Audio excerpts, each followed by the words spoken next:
Mary'nin häkimetleri suw joşmasyndan diýan çeken Niçko owasynyň ýaşaýjylaryna kömek etmek üçin diýip yerli telekeçilerden pul ýygnady. Ýöne resmiler Niçkanyň ýaşaýjylaryna gyş aýlarynda kadaly ýaşamaga şertleri bolmadyk 4 sany köne konteyner uğratdylar. Bu barada Adatlyk radiosynyň habarçysy 25-nji noýabrda Mary welaýatyndan habar berdi. Soňky günlerde Mary'nyň Bayramaly we Türkmenhala etraplarynyň häkimetleri habarçymyzyň tasdiklamagyna görä yerli kiçi telekeçilerin her birinin 600 000 manat we uly önüm öndürýän telekeçilerden 3000-4000 manat pul toplap aldy.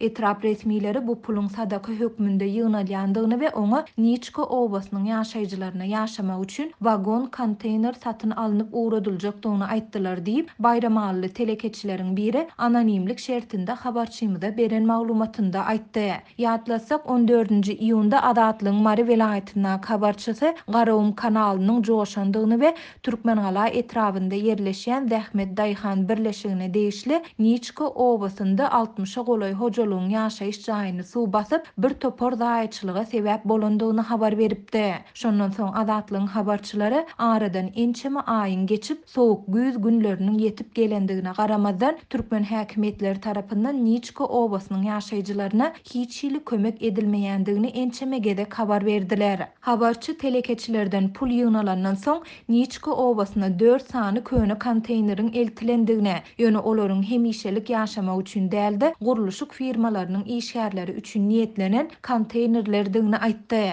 Onuň sözlerine görä her konteynere 2 hojalyk ýerleşdirýärler. Onuň girelgesi ortadan açylyp 2 tarapa bölünen girelgäniň ullugy 1,5 metre barabar. Onuň her tarapynda bir otaw bolup, olaryň uzynlygy 3 metre, ýyny 2,5 metre deň. Her otawda 2 gatly 2 sany demirden ýasalan krawat bar. Bir otawda 4 adam ýatar ýaly edipdirler. Her otawa bir sany plastik penjere oturdulypdyr. Käbirinde şol hem ýok. Konteyneriň poluna köne linoleum düşelipdir.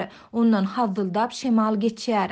Konteyneriň içi buz ýaly sowuk. Onda gyş üçin hiç hili şert ýok, peç ýok, tok ýok. Çağalar bu ýerde ýatyrar ýaly däl diýip adynyň efirde aýdylmazlygyny soran Niçkanyň bir ýaşaýjysy habarçymyza gurrun berdi.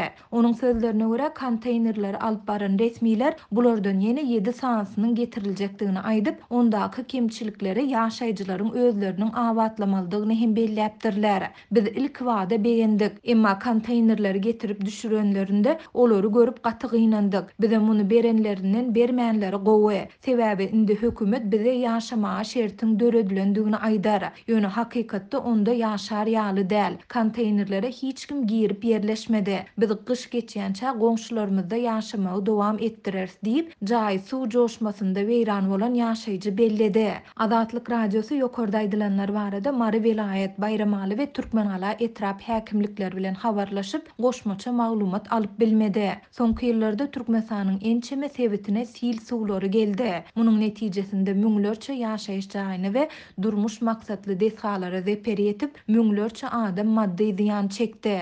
Muňa garamazdan türkmen häkimetleri we media serişdeleri ýurtda bolýan tebii hadisalar, adam we maddi ýitkiler hakynda adatça dymyp bu barada maglumat bermeýärler. Maglumat üçin aýtsak, mundan ozal türkmen häkimetleri apreliň ahirinde ýurdun gündor sebitlerinde turan harasadyň ýygyany telekeçilerden lebap we Mary welaýatyndaky dikeldiş işler üçin hem haýyr sahawat talap edipdi.